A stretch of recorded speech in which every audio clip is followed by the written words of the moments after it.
선배님 안녕하세요. 네, 안녕하세요. 이렇게 멋진 선배님을 후배로서 만나 뵙게 돼서 정말 영광입니다. 아, 저도 굉장히 반갑고요. 그리고 정말 자랑스러운 그 이관이라는 제게는 너무 감사한 그런 주제를 저를 찾아주셔가지고 제가 더 감사한 마음이 크고요. 그리고 좀 굉장히 영광스럽다는 생각도 드네요. 네. 네, 선배님께서 이화여대 불어불문학과를 전공하셨잖아요. 대학 시절 선배님은 어떤 학생이셨는지 궁금해요. 의외로 굉장히 좀 외향적이고 적극적이었을 거라고 생각들을 많이 하시는데 정말로 눈에 안 띄는 아주 소극적이고 내성적인 학생이었고요. 그래서 아나운서 입사했을 때 담당하셨던 교수님들이 참 많이 놀라셨고, 근데 아마 그 어떤 방송에 대한 끼, 열정 이런 거는 아마도 내재되어 있었던 것 같아요. 항상 거기에 대한 동경을 갖고 있었던, 안으로 이렇게 좀 많은 어떤 피가 그게 끓고 있었던 그런 학생이었다고 소개를 하고 싶어요. 예. 아나운서를 꿈꾸게 된 계기가 있으신가요? 제가 3학년 때 어떤 연극의 이해라는 수업이 있었는데 그때 제가 어떤 발표를 하게 됐는데 그 이후에 너무 객석에서 사실 되게 어떻게 보면 적은 수의 학생이었지만 반응도 참 좋았고 교수님들의 평가도 굉장히 훌륭하다고 많이 이렇게 격려를 해주셨고 그 이후로 동기부여가 돼서 아나운서 지망하는 데 좀 자신감을 갖게 이제 지원을 하게 됐던 것 같아요. 네, 선배님께서 한창 KBS의 대표 아나운서로 바쁘실 때 하루 일과가 어떻게 되셨어요? 방송 시간이 예전에는 좁은 일과 섞어 나눠서 하루에 한 9시간 근무가 원칙이었다면은 지금은 무조건 뭐 8시나 9시 전에 출근해서 뭐 빨리 끝나면 7시, 그렇지 않으면 공연일이 늦어지면 10시, 11시. 저희 지방 출장이 많아요. 그래서 10월에도 지방 출장이 한 6번, 많게는 8번 정도로 잡혀있거든요.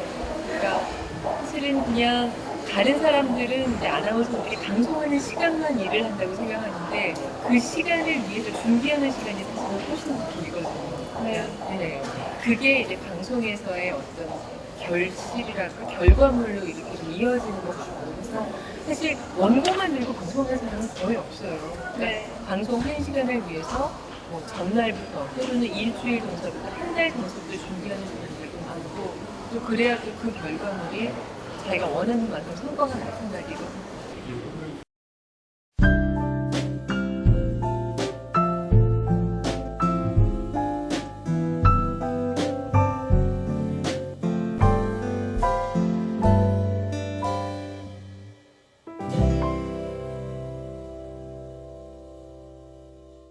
네, 그렇다면 선배님께서는 아나운서라면 꼭 갖춰야 될 자질이 있다면 어떤 거라고 생각하세요? 평소에 언어 습관을 어떻게 하는가가 굉장히 중요한데 근데 저 같은 경우도 예전에는 왜 우리 특히 이제 여성들 같은 경우는 어릴 때부터 뭐 많이 사용했던 그런 이화적이고 유치한 말투들 있잖아요. 그런 거를 조금 빨리 바로잡는 게 필요하고 그러니까 어릴 때부터의 언어 습관을 조금 이렇게 제대로 예를 들어서 뭐 축약어 같은 거 안 쓰고 속어 비어 같은 거는 관심 갖지 말고 뭐 아무래도 이제 많은 친구들하고 대화하고 사회생활 하려면은 뭐 유행어도 알아야 되고 그리고 서로 이제 공유하는 부분 뭐 재밌고 즐겁고 뭐 TV 프로그램에 관해서라든가 전반적인 사회 시류에 관해서도 알아야 될 부분이 있지만 그래도 이제 아나운서나 방송인을 목표로 하는 사람들은 실제 언어 습관이 사실 그 어떤 시험장에서의 그리고 방송에 입문하는데 영향을 미치게 되는 경우가 분명히 있어요. 그러니까 그걸 잡아가는 노력이 좀 필요하다고 생각을 하고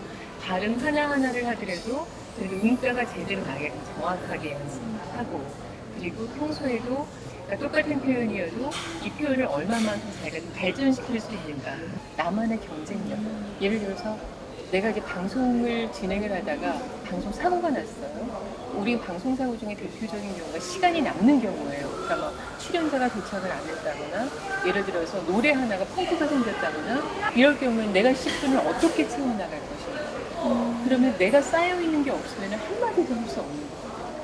그러니까 그런 한 예를 들어서 단적인 예를 들어서 네, 그렇다면 그렇게 방송사고가 났을 때 선배님만의 노하우로 어떻게 나는 그러면은 내가 이제 갖고 있던 자료를 활용을 하는 거지. 그러니까 예를 들어서 내가 어떤 뭐 어느 지역에 어느 도시를 갔다.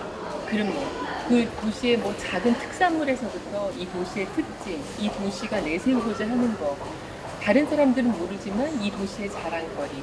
예를 들어서 이 도시가 예를 들어서 16년에는 어떤 목표를 갖고 있고, 이런 어떤 기본적인, 그는 그 도시의 막 시청 그 홈페이지라고 다 찾아가지고, 그렇게 내려가서 이제 준비를 하고 내려가면, 사실은 블랭크가 생겼거나, 예를 들어서 어떤 돌발 상황이 생겼을 때, 일단 갖고 있는 자산, 주머니가 있으니까.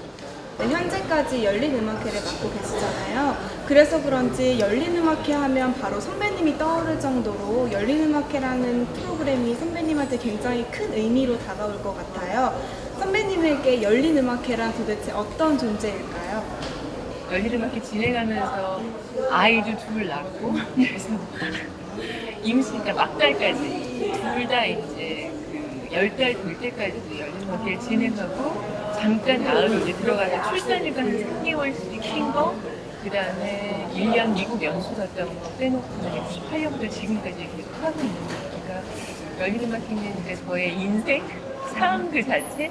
그리고 이거는 진심으로 이 음악회를 하고 있다는 거에 매 순간 참 이렇게 복된 일이 있을까 할 정도로 감사해요. 왜냐면 좋은 음악을 라이브로 들으면서, 그리고 내가 서고 싶었던 무대에 서면서, 그리고 수많은 정말 그 전국을 돌아다니면서 때로는 해외를 다니면서 많은 선생들과 만나서 교감할 수 있는 그런 어떤 축복된 자리가 또 있을까 싶은 생각이 참 많이 들고, 때로는 저한테 과분한 일인데 그래도 감사하게도 내가 이렇게 오래 지킬 수 있구나 하는 그런 부분에 있어서 늘 행복해하세요.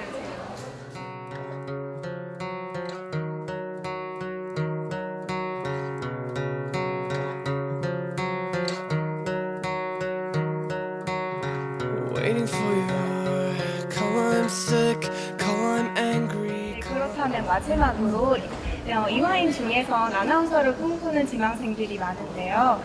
한 말씀 해주시기 바랍니다.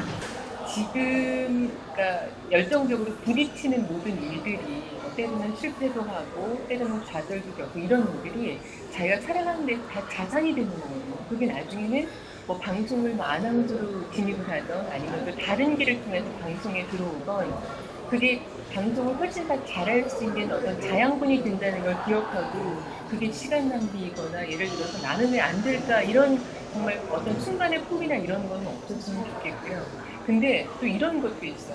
내가 이 길 아니면 죽는다 이런 생각은 조금 저는 좀 피하셨으면 좋겠죠. 왜냐면 세상에는 할 수 있는 일이 너무너무 많고 그 다음에 내가 방송을 목표로 해도 이 길이 아니면 다른 길을 또 진입할 수 있는 것도 있거든요. 그러니까 생각의 폭도 좀 넓힐 필요가 있고 근데 이제 한두 번 정도의 도전은 반드시 필요한 거고요. 그리고 항상 어느 도전을 하더라도 이 순간만큼은 내가 이 순간은 최고다. 난 무엇이든 해낼 수 있다. 이런 자신감이 얼굴에서나 말투에서나 자세에서나 보여요. 눈빛에서나 보여야 돼요. 그러니까 그런 자신감으로 도전을 하다 보면은 꼭 꿈을 이룰 수 있지 않을까요? 자, 이화인 여러분 화이팅! 네, 이렇게 바쁘신 와중에 인터뷰에 응해주셔서 너무 감사드리고요. 네. 개인적으로 좋은 말씀 많이 들어서 너무 네. 좋았습니다. 저도 참 행복하고 감사한 시간이었어요. 항상 정말 좋은 선배로서 정말 여러분께 작은 도움이나마 될 수 있는 역할을 할 수 있도록 앞으로도 노력 많이 할 테니까요. 언제든지 찾아와 주세요.